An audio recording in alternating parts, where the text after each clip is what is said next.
After 10 years, my stepdaughter wants her biological absent father to walk her down the aisle.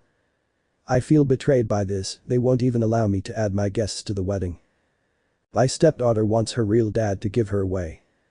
My stepdaughter will be getting married on August 3rd. The wedding planning has consumed most of her and her mother's life. I say her mother because we aren't married, though we've lived together for 10 years, for the past 6 months. My stepdaughter graduated last December from university. I paid for her to go to college, though it was a state school. I still ran $40K. She does not have a job and has been living with us for the duration of her college career and since her graduation. I also bought her a car to get back and forth from school when she finished high school. From time to time, her deadbeat father would pop into her life and she would fawn all over him. Although, he has not contributed a cent to her education or paid any child support. Though that is my girlfriend's fault, as child support was not part of the arrangement. She still loves him and wants him in her life. He stays long enough to break her heart by skipping town and breaking some promise that he made her. The wedding venue holds 250 people max. I gave them a list of 20 people that I wanted invited. You know, since I was paying for everything. They told me that was no problem and they'd take care of it. So I let these people know they'd be getting an invite and they should save the date. Saturday, I saw one of my friends on this list at the golf course and asked if he was coming. He told me that he wasn't invited. He told me that he got an announcement but not an invitation. He had it in his backseat along with probably 6 months of mail and showed it to me. Sure enough, it was just an announcement. And my name was nowhere on it. It was her dad's name. And her mom's name. And not mine. This led to a pretty big fight with my GF. As I found out that none of my list of 20 made the cut for the final guest list because 250 people is very tight. I was pissed, but not a hell of a lot I could do because the important people in my life had already been offended. My GF said, if some people didn't RSVP, yes, I might be able to get a couple people in. But that is an ultimate slap in the face in my opinion. So I was boiling on Saturday. Yesterday, we had a Sunday dinner with a future in-law's family and us and a surprise guest, the real dad. At this little dinner, my stepdaughter announced that a real dad was going to be able to make it to her wedding and that now he'd be able to give her away. This was greeted with a chorus of, "Oh, how great and how wonderfuls." I don't think I've ever felt so angry and so disrespected. I was shaking. I took a few seconds to gather my composure because I honestly wasn't sure if I would cry or start throwing punches or both. Once I was sure I'd be able to speak, I got up from my chair and said I'd like to make a toast. I can't exactly remember what I said, but it was the gist of this. I'd like to make a toast. The sound of spoons against my glass is ringing in my ears. It's been my great pleasure to be a part of this family for the past 10 years. Aw, how sweet. At this point in my life, I feel I owe a debt of gratitude to the bride and groom because they have opened my eyes to something very important. Confident smiles exchanged, they have showed me that my position in this family is not what I once thought it was, and now a glimmer of confusion and shock begins to spread across the faces in the room. Though I once thought of myself as the patriarch or godfather of the family, commanding great respect and sought out for help in times of need, it seems that instead I hold the position of an ATM. Good for a stream of money, but not much else, as I have been replaced as host. Both on the invitations and in the ceremony. I am resigning my financial duties as host to my successor. Real dad. So cheers to the happy couple on the path they have chosen. I finish my drink. You can all let yourselves out. Is this selfish? I'm supposed to shell out 40 to 50 grand for a wedding that I can't invite anyone to. That I'm not a part of. I'm so done with this.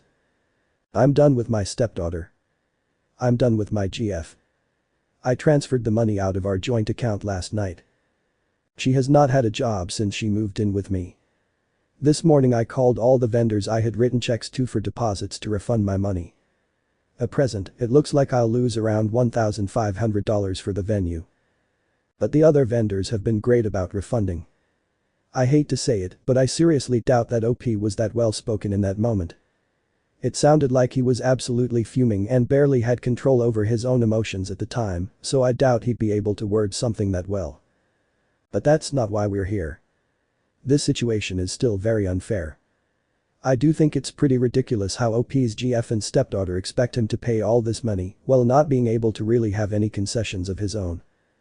And while I do understand that it is not OP's wedding and rather his stepdaughter's, I do believe he's owed at least a little gratitude for funding the entire wedding. Update 1. The immediate aftermath was tantrum and people sitting there mumbling while not actually saying anything to me, but to each other. After much yelling with GF about me being selfish, I spent the night in my home office and no one knocked on my door. Not once. Today's aftermath is kind of depressing for me. GF bought me bride's wedding planner to show me how much work I was running. I thumbed through it, found a page on the music section for her father/daughter dances. All of the songs were catered to real dad's taste. So I thought they were just being disrespectful, but now I feel like they never really cared at all. Especially since the menu included 2 ingredients I'm allergic to. That actually made me laugh. Either way, I'm glad to be done, returned the planner, and asked her when she and the bride could move out. Also, I never promised to pay for the wedding. I offered them the use of my home when they were sure it was going to be small. But other than that, all I've heard now is it's the bride's family that should pay. So let it be the bride's family then. AKA not me. I do think this is another one of those situations where it is in OP's best interest to just get out. Final update. GF and bride are now moved out. They are moving in with the groom. It was very hard not to be petty with some of the belongings they took with them, but it's done. And I switched out the locks and now it's time for a brew. I can't believe how popular this story got, but I feel good to be given support by so many. When I find out what happens with the wedding, I will let you know, but I can't guarantee that I will put in the effort to find out. From what I've heard, they are trying to scale things back and get his parents to help out. GF burned bridges when I found out she tried to write herself a check on her joint account the day after the unpleasantness. I had already moved my money. So I guess I'm a bigger jerk than her, but I could feel it coming. That's all. Thanks. I think scaling things back is probably a bit of an understatement. Suddenly the financial responsibility falls on someone else's shoulders. So I don't think that anybody else is going to cover it just as much as OP did, especially on such short notice. Also, I hope that all of the money that OP moved out of the joint account was actually his. Otherwise, that's going to have some really bad legal repercussions down the line. Now onto story 2. My stepsister swiped my fiancé and rubbed it in my face with postcards. Now they're broke and asking me for a job at our family business. So, here's the deal. I'm 28 and was engaged to my college boyfriend for about 4 years. We were together all through college and got engaged when I was 23. But just a week before the wedding, he took off with my stepsister. Clint, my ex-fiancé, and Carmela eloped right before our big day, leaving me a letter behind. In that letter, Clint confessed he'd been having an affair with Carmela for a few months after we got engaged. He claimed he couldn't marry me because it wouldn't be fair to any of us, saying he and Carmela were the ones truly in love. He thought the universe used me to lead him to his real soulmate and marrying me would ruin our chances for happiness. And just like that, they vanished and I didn't see them again until recently. Clint's parents were so humiliated by his actions that they covered all the wedding expenses, so I didn't have to pay a dime. That was the last I heard from his family. My own family was furious and embarrassed, too. My dad even thought about hiring a private investigator to track them down for some answers. Just so you know, my dad is actually my stepdad, but he's been my dad since I was little, and I've always called him that. My biological dad left right after I was born, and my mom never saw him again since he gave up his parental rights, and they were never married. My mom tied the knot with my dad when I was just 8 years old. That's how I ended up in the same school as Carmela, since our parents met there. For some odd reason, Carmela just didn't like me and made my life miserable for years. She was a total bully, always picking on me at school with her crew. The bullying didn't stop when we got home either. She had a knack for making me feel awful there too. Even though I told our parents about it, their attempts to discipline her fell flat. She wasn't scared of them, so the bullying just kept going. My school days were a total nightmare thanks to her and her friends. Just like my dad was mostly absent, Carmela's mom wasn't around either. She had passed away a few years after Carmela was born. Her mom died suddenly from an epileptic seizure, so whenever my mom tried to step in, Carmela would snap back that she had no right since she wasn't her real mom. My dad tried to put a stop to her bullying, but it was like talking to a wall. They tried everything from scolding her to having heart-to-heart talks, but nothing worked. Sometimes they even threatened to send her away, but she would just laugh it off, knowing they wouldn't follow through. In middle school, she was already a handful, but by high school, things got way worse. She picked up some bad habits and was practically on the path to becoming a delinquent. She started smoking and sneaking out to party with her equally troublesome friends. The big change came when she and her friends got arrested one night for breaking into a house while drunk. That was the wake-up call our parents needed. After weeks of begging and arguing, they finally managed to send her to a rehab center for troubled teens. Even though she was really unhappy about it, my dad was firm. He made it clear that if she wanted to stay with us and be part of the family, she had to get her act together. He couldn't let her behavior keep ruining things for everyone else, since she was turning into a real problem. Carmela left during our sophomore year and didn't come back until after we graduated. She signed up for a school close to the rehab center and stayed with her aunt. I didn't keep in touch with her during those years because I really didn't care about my biggest bully's life. My parents went to see her every weekend and always asked if I wanted to tag along, but I always declined.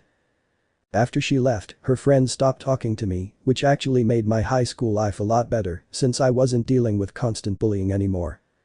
Carmela kept studying while in rehab, and when she came back, the first thing she did was apologize for everything she had put me through. She seemed a lot more relaxed, and I thought maybe she had really changed, so I decided to forgive her. We were both gearing up for college in a few months, so it didn't feel like a big deal. Once college kicked off, we both moved out and only came home for the holidays. During those visits, she was way nicer to me, not in a friendly way, but she just ignored me instead of picking on me like before. I had no reason to doubt anything even after getting engaged. They both acted like everything was normal. I never suspected that Clint might have feelings for Carmela. It didn't even cross my mind because Clint seemed genuinely in love with me, all while he was cheating on me with Carmela. She pretended to be my friend, so I didn't find out the truth until it was too late and they had already disappeared. My parents wanted to go after them and bring them back, but I talked them out of it because I just wanted to move on. It was already crushing that Clint and Carmela made a fool out of me by running away just a week before my wedding. I couldn't deal with any more chaos. I was really down and emotionally exhausted. For weeks, I threw myself into work and sleep to avoid facing my heartbreak. My heart felt shattered and I was numb, but things were about to get worse. A couple of weeks after what should have been my wedding day, I got a postcard from Carmela. She was in Sydney and sent a ton of photos of her and Clint looking super happy. It felt like she was just trying to show off. She said she was sorry about the surprise before my wedding, but it was pretty clear she didn't mean it at all. It hit me that she had never really forgiven me for what went down years ago and still blamed me for being sent away. She never wanted to be my friend in the first place. I realized she was just using me to get to Clint. I had trusted her, and it turned out I was just a stepping stone in her nasty little scheme. Honestly, after getting that postcard, I couldn't sleep for days because it drove me crazy. It was a really tough time, and I ended up needing months of therapy to deal with it and work through my trust issues. This wasn't just a one-off, she kept sending me pictures of her and Clint for months. It finally stopped after about a year because I refused to engage with her drama. Our parents were livid and cut all ties with her after the first postcard. They never reached out again, which was a big deal for Carmela since she was set to inherit her dad's business. She was studying business, partly because she wanted to join our father's company. But after her betrayal, our dad cut her off and offered me a chance to work with him instead, wanting to make things right. I had a history degree, which didn't really relate to business, so I had to learn everything from scratch. My dad was totally cool about it and excited to teach me all he knew so I could eventually take over the business. I agreed and started working under him, learning the ropes so he could retire and pass the business to me. After a few years of hard work, I got promoted last year and my dad finally retired. 1. It felt amazing to rise from the ground up and learn everything I needed along the way. Now, my business is running like a well-oiled machine under my leadership, allowing my parents to relax and enjoy their time together without any stress, all thanks to my hard work. I threw myself into my job for a long time, which really helped me move past Clint. Balancing work and therapy was my way of healing, and I've completely moved on from Clint and his actions. I never thought I'd hear from them again, let alone have them reach out for my assistance. It takes a lot of guts and a serious lack of judgment to ask for my help after everything they put me through. But Carmela and Clint must really be out of touch because just a few days ago, they did exactly that. It was the weekend and I was expecting a pizza delivery when my doorbell rang like crazy. I figured it was the pizza guy, so I didn't think twice. But when I opened the door, there was Carmela, looking super anxious. I stood there, speechless, waiting for her to say something. It was obvious she was there to ask for help. She looked like she was in rough shape and her outfit showed it. Carmela, who usually dressed to the nines, was now in old worn-out clothes that were way out of style. Her jeans were too short and she looked like she hadn't been eating well. I had already made up my mind that whatever she wanted, my answer would be a firm no. She started explaining how she and Clint had been struggling ever since he lost his job a few months back. Instead of looking for work, he turned to drinking. She mentioned that she had been trying to find a job, but her efforts were in vain since she had stepped away from the workforce to take care of the home when she moved in with Clint. That gap in her resume made her less appealing to potential employers. 1.